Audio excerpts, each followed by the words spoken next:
I've trained on this in the past in an anti-racism episode. I'm going to kind of review some of that here, just kind of freshen it up a bit and maybe apply it to 2022 as we head into the fall season. Number one, identify stressors. Where do our children experience stress at school? From who, to what extent, place, setting, sensory, whatever. So we're identifying stressors. Number two, understand our body's response to stress. You can look this up on your own time. The parasympathetic nervous system and the sympathetic nervous system. Essentially two nervous systems happening in response to threat. Understanding that in your child will help give you the capacity to respond to them, to give space for them to speak, to feel, to express their feelings. Number three, acknowledge the social impact of stress at school. In friendships, relationships, relational dynamics, maybe even between teachers, peers, whatever, the social impact of stress. The last two here are broken up into subsections. I don't want to get too complicated here, but the fourth point would be establish a sense of felt safety. And I'm going to kind of give a handful of tips to do that. To how do we establish a sense of felt safety at home? Give space for children to process their emotions, their reactions, their expressions to you. Listen to them. We're providing validation. I hear you. I am with you. Someone is present with you. Provide language, rehearse language with your children as a form of protection so that they have words to name their experiences. If you're able, discuss current events in age-appropriate ways, developmentally appropriate ways, ways that they can kind of wrap their minds around, inviting them to speak. You know, what do you think about that? But just putting that out there for them, offering it there so that they know, hey, I can talk about this here. See behavior as communication.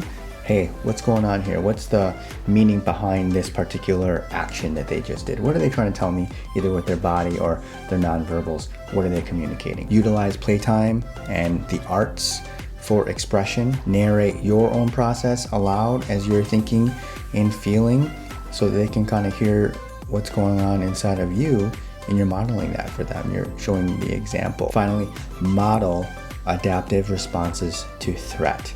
Children are watching you, you're leading them, they're learning from you, you're shepherding them. Hey, this is what it looks like to respond to threat in a pro-social adaptive way. We're not perfect, we're gonna mess it up every day, and as long as we're intentional about it, we're doing our best to model those adaptive responses to stress so that they can generalize that into the school setting when or if they experience stress themselves.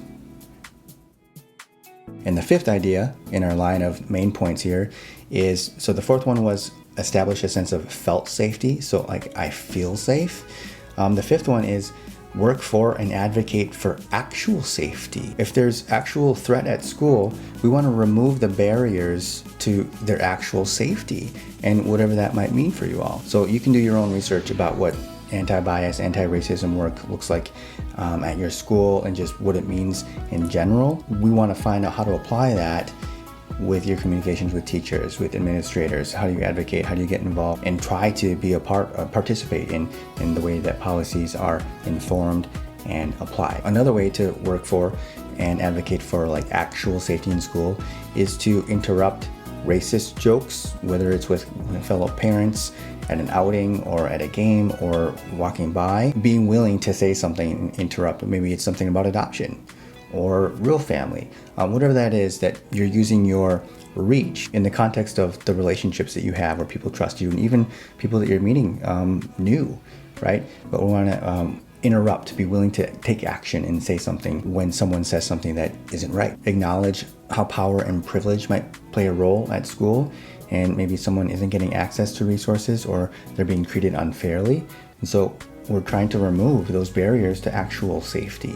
And if there's a power dynamic happening at school that's consistent and perpetual, that's not safe. It's not safe for the children, and it's also not safe for the perpetrator, because they'll continue doing that and can get them into trouble at some point. And the perpetrator is actually held back by their narrow-minded, fixed mindset worldview, probably unable to access different layers of joy themselves due to their inability to process different information about people and the people around them. Stay connected with communities in need, meaningful ways, listening to them, just keeping a pulse on what's out there, what's happening today, putting it all into context, just kind of being aware, staying aware. Of course, we're not going to be watching the headlines every single day and getting deep in there. You know how much you can handle, but to the extent that you're able, just staying connected meaningfully to the communities around us. Lastly, asking, how can I help?